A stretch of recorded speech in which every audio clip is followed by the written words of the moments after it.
Anavar originally was designed to be a low progesteronic, low androgenic and low estrogenic compound with a high anabolic ratio. It was first designed by Pfizer.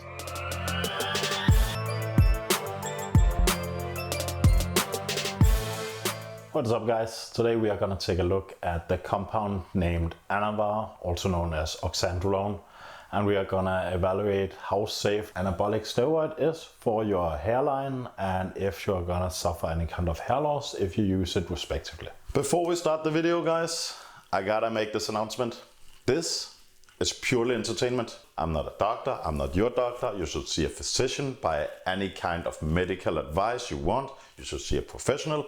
You shouldn't ask me, you shouldn't do what I do. This is just for entertainment. Don't do what I do. Let's continue. First off, I'm gonna stick with the name Anavar when I refer to this anabolic steroid, since it's the name everyone uses on every forum and it's the name everyone uses when it's searched for. As I just told, it also goes by the name of Oxandrolone, but we'll just stick with Anavar from now on.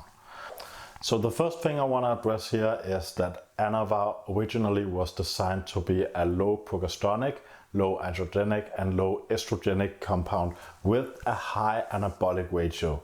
It was first designed by Pfizer, though at that time the company went under a different name. I don't remember what name it was, but it is still Pfizer that designed it. And we can safely assume that Pfizer did succeed in creating this anabolic steroid with a low estrogenic side effect, because it doesn't convert into estrogen and it has zero estrogen ratio or zero estrogen activity. It also carries a zero progesteronic activity, since it doesn't convert or bind anyway like that. Also, since it is a derivative from DHT, it doesn't combine with the enzyme 5-alpha reductase, meaning that you don't get any DHT compound from this steroid, you don't get any estrogen compound from this steroid, and you don't get any progesteronic activity from this steroid. Hence, when you take the Anavar, you get the Anavar, nothing else weird is going to happen. It doesn't become a substrate for anything weird from that point on. So that's a nice thing to know about the steroid first off. Second, what we can address is that the anabolic ratio has a range from 300 to 600, and it also carries an androgenic ratio of 24. To sum it up very shortly, or compare it to testosterone as I usually do, this means that if you take around 30 milligrams of Anavar weekly, it's the same as 100 milligrams of testosterone. Although, if you take the 30 milligrams of Anavar, you only get the androgenic response, that is the equivalent of around 7 milligrams of testosterone. Now, here I'm not counting in any conversion into DHT and estrogen or whatnot from the testosterone. I'm just counting the testosterone for itself, just to keep it simple. But as you can see, it gives the same androgenic response if the testosterone didn't convert as 7 milligrams of testosterone when you take 30 milligrams of Anavar. Although the Anavar 30 milligrams is equivalent to 100 milligrams of testosterone. So just to clarify, before anyone is gonna comment below, of course this is not entirely how things always work out. There are different compounds, they will react in different ways in different people. Just like when someone takes some kind of medicine, they will have a weird side effect and some won't get the side effect. But although it is a very good way to evaluate Oxandrolone or Anavar in a perspective to hair safety. So now that you know the basic data on Anavar and how it works and how it doesn't convert into stuff and how it has a low androgenic side effect and it has a high anabolic ratio, we can assume that if we take 30 milligrams of Anavar, we will get the equivalent of 100 mg of testosterone. And I can tell you what I'm doing with this is that I personally take 100 milligrams of testosterone at this point, and then I combine it with 10 milligrams of Anavar a day, which means I take 70 milligrams of Anavar weekly. That's the equivalent of around 200 milligrams of testosterone plus the 100 milligrams I'm already using. So another interesting background story on Anavar is that when it was created back in the 1960s, It was created to treat osteoporosis in women, meaning they had low bone density, and it helps with that.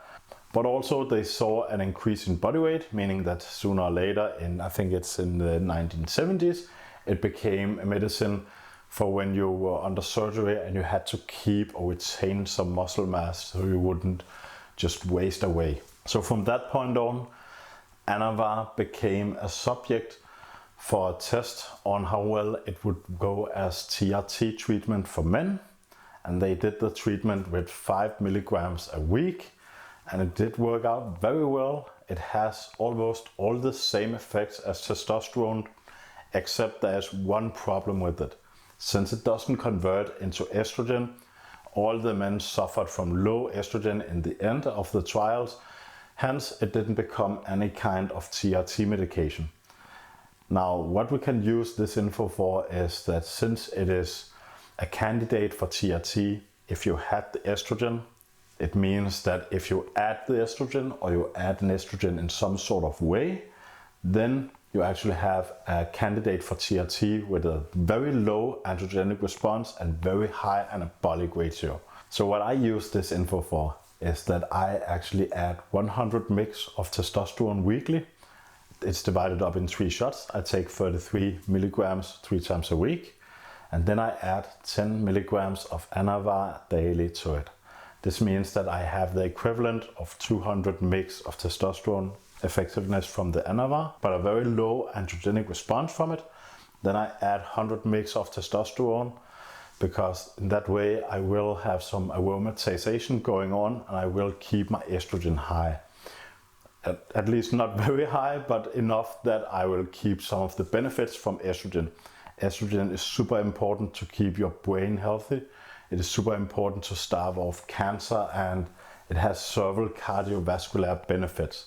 So don't crush your estrogen. It's a very stupid idea. Now, that being said, if you are considering to use Anavar, I suggest that you add in some testosterone to keep your estrogen in a normal range.